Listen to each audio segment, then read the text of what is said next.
Do you think that regulators should be doing this? I mean, people like Mark Carney have come forward and said, look, regulators should demand this. It shouldn't just be people like BlackRock. It should be regulators should say, companies should disclose, be forced to disclose this as part of their general actions.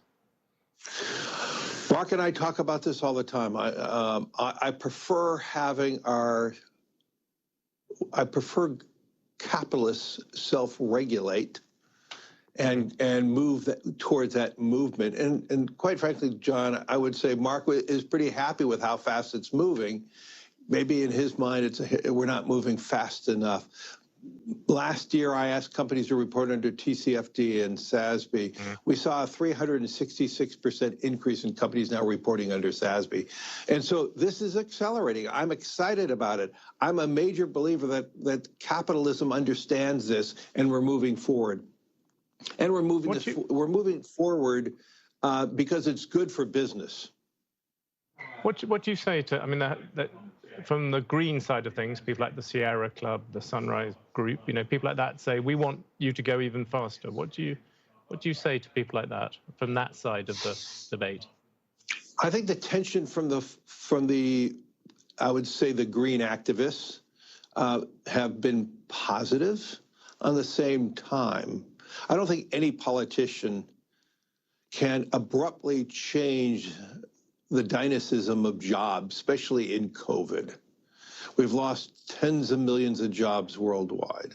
The number one responsibility of governments right now is to create jobs, and I do believe climate change will, and the outcome of moving more towards a net zero environment will create many jobs. But the jobs will be created maybe at different locations.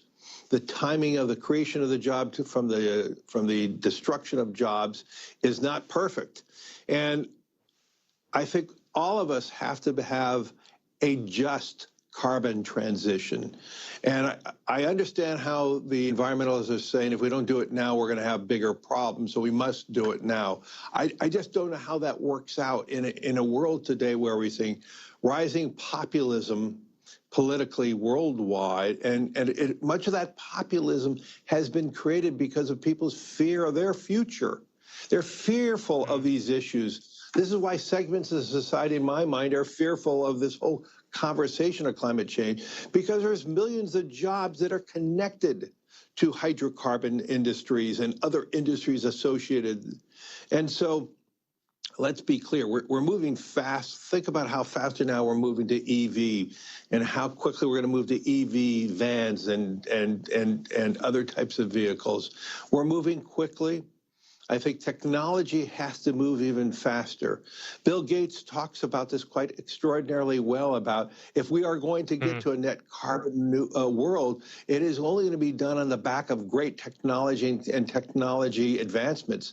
And that's why we need to be investing in these new technologies, and it's going to be through the finance of new technologies is the only realistic way of us moving forward to a net carbon world, zero world.